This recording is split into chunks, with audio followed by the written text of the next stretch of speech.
This is GeroTheHero, and this is my review of Three Gatsu and the Lion, episode 22, the finale for this season.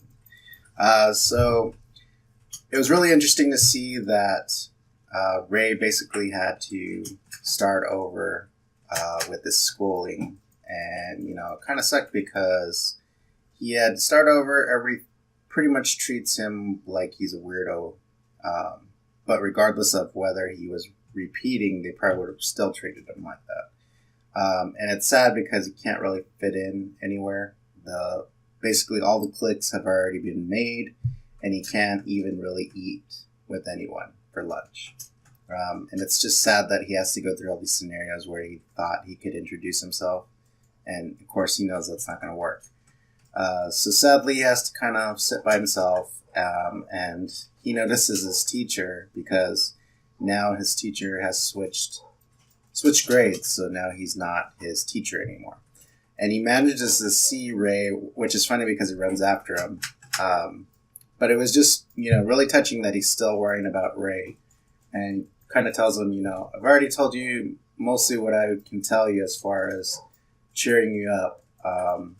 But let's try to make a Soji club so I can still be your advisor and I can still be with you. And after he's made this touching speech, it's kind of funny that he kind of just wants Ray to be his advisor, a pro advisor for free, because he wants to beat someone online playing Soji. But then there's this whole montage of them trying to get people, and everybody thinks that they're basically strange, trying to invite anybody to Soji, and then none of the kids, of course, want to play Soji. They're just like, what is that? But, of course, we get to see the Burners Club again, and they're up to some new stuff. They're trying to make... they're making natto, which I thought was interesting. And, of course, Kiriyama just starts eating it, and he's like, oh, this is great. But the actual issue is that they're trying to find members for their club, so they decide, well, maybe we can get people from here. And I guess the main guy... the guy that looks like a crazy scientist, says that he has played Soji in the past, and his grandfather used to teach him, but he really doesn't know how to play anymore. And the other issue is that the Burner Club has lost their members, so now they will lose their club. And it's kind of funny that the teacher just says, well, why don't we just combine the two? So now they're going to be the Burner Soji Club, basically. But it's kind of positive in a way because Ray is going to get to teach the scientist guy and also his teacher.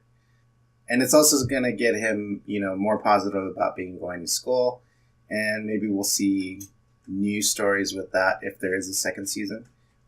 So you probably didn't need to see it, but we do get to see a part of Ray's past that he's always been rejected by kids.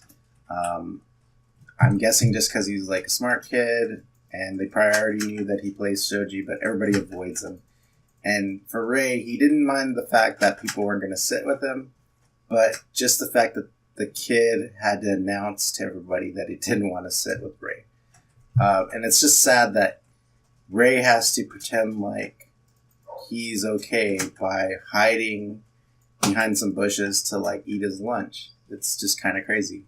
And he almost gets left behind because he has to go so far away to sit by himself.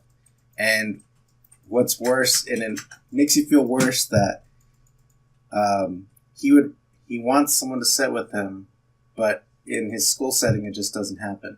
But the positive thing is that when he started playing Soji, there was always someone next to him, and that's the main thing that made him feel better. That no matter what, when he's playing Soji, he's always sitting next to someone. And I thought the best part, and they had a really great visual at the end of the episode, was that he is moving forward toward the light with his fellow Soji players. And just the fact that they had a visual of him sitting with Soya. So I could definitely see where they could go with if they do a second season. I'm pretty positive, 90% that they're going to do a second season.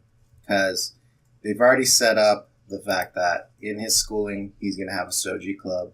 In his Soji life, he is going to have to go into a tournament to determine if he moves up or not.